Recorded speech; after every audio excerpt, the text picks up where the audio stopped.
À l'approche du 3e congrès extraordinaire de l'Union nationale prévu pour accueillir plus de 3000 adhérents venus des 9 provinces du Gabon, le comité d'organisation est mobilisé pour peaufiner les derniers détails aux côtés des responsables des différentes commissions sous la haute bénédiction des pères fondateurs du parti. Nous sommes là en pleine séance de travail d'organisation du 3e congrès extraordinaire de l'Union nationale concernant le choix du futur candidat à l'élection présidentielle que soutiendra l'Union nationale. Et donc c'est dans cette directive et dans cette perspective que, en tant que président du comité d'organisation et sur instruction du secrétaire exécutif, nous avons mis en place une organisation pour pouvoir organiser cette cérémonie. Ce congrès est d'une importance capitale, intervient à quelques semaines de l'élection présidentielle et représente un moment décisif pour la vie du parti.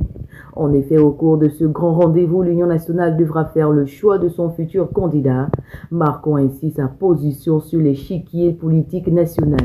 L'histoire nous enseigne qu'en 2016, l'Union nationale avait un candidat, en 2016 qui était le Premier ministre Casimir Oyemba, et pour l'intérêt supérieur de la nation, parce que l'Union nationale est un parti de progrès qui ne lutte pas pour ses intérêts personnels, mais qui lutte pour l'intérêt du peuple.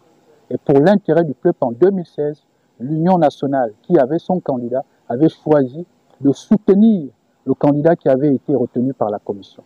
En 2023, l'Union nationale, par l'entremise de la présidente Paulette Missambo, avait mis en place la plateforme Alternance 2023.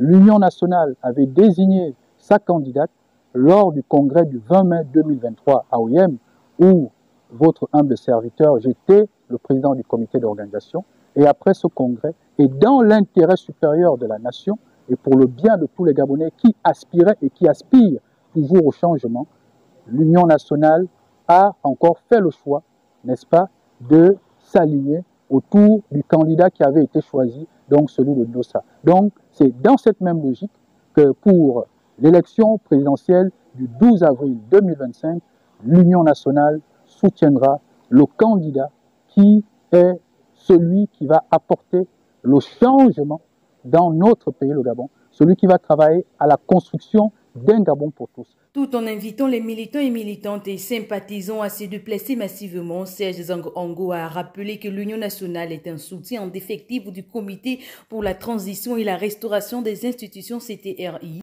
Et donc, comme vous le savez, ce n'est plus un secret pour personne.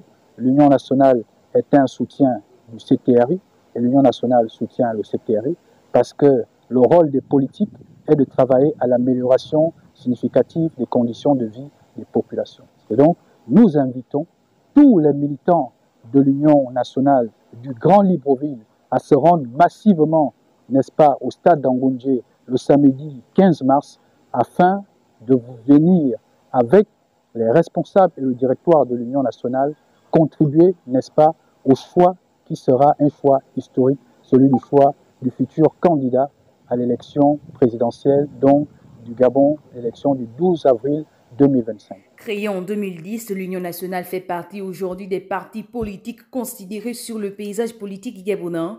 Ainsi, les militants et militantes et sympathisants sont attendus massivement au stade d'Angoundjé le 15 mars pour écrire ensemble l'histoire du pays.